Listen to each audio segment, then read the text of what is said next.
आदरणीय सभापति जी, यहां पर कुछ ऐसा नैरेटिव रखा गया, कम से कम तथ्यों को इस प्रकार से नकारना किसका भला होगा? आप ऐसा करके अपनी क्रेडिबिलिटी भी खो रहे हैं, अपनी प्रतिष्ठा भी खो रहे हैं।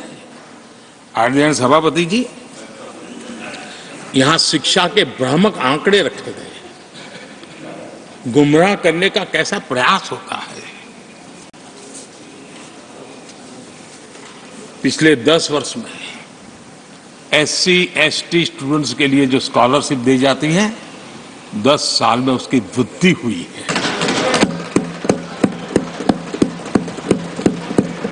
इन 10 वर्षों में स्कूलों में, हायर एजुकेशन में नामांकन की संख्या भी बहुत बढ़ी है और ड्रॉप आउट बहुत तेजी से कम हुआ। आदरणीय सभापति जी, 10 साल पहले 120 एकलव्य मॉडल स्कूल थे। आदरणीय सभापति जी, आज 400 एकलव्य मॉडल।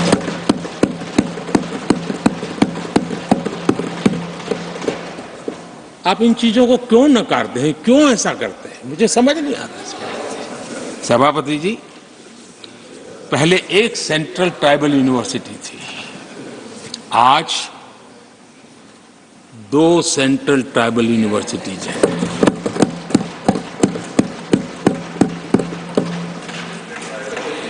आदरणीय सभापति जी, ये भी सच्चाई है कि लंबे अरसे तक दलित, पिछड़े, आदिवासी बेटे बेटियां कॉलेजों का दरवाजा तक नहीं देख पाते थे।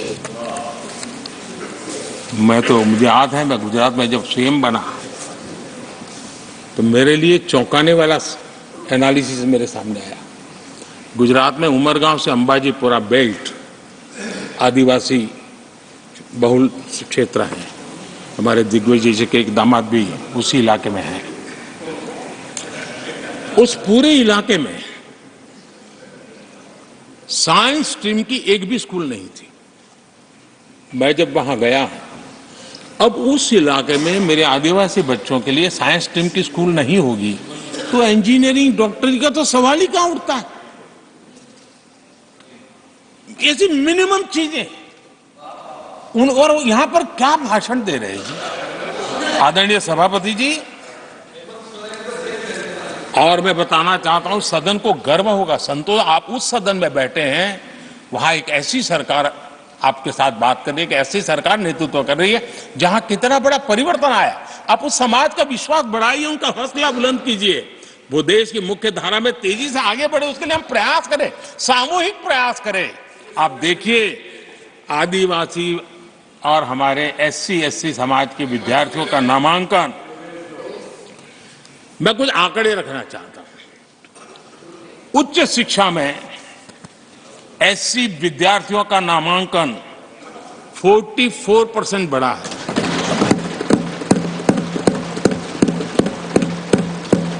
उच्च शिक्षा में ST विद्यार्थियों का नामांकन 65% बढ़ा है।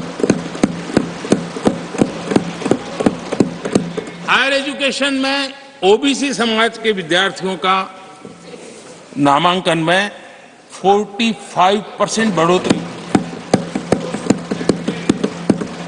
और जब मेरे गरीब, दलित, पिछड़े, आदिवासी, वंचित उन परिवार के बच्चे हायर एजुकेशन में जाएंगे, डॉक्टर बनेंगे, इंजीनियर बनेंगे, उस समाज के अंदर एक नया वातावरण पैदा होगा। और उस दिशा में हमारी कोशिश यही है कि मूलभूत समस्याओं का समाधान करने के लिए थोड़ा समय लगे, लेकिन मजबूती से काम करें। और इसलिए हमने एजुकेशन पर इस प्रकार से बल दे के काम किया है। कृपा करके, जानकारियों का अभाव है तो कहीं हम जानकारियां दे देंगे, लेकिन ऐसे नैरेटिव मत बनाइए ताकि आपकी प्रतिष्ठा भी कम हो, आपके शब्द की ताकत खत्म हो जाए। आप पर दया आ जाती है कभी कभी।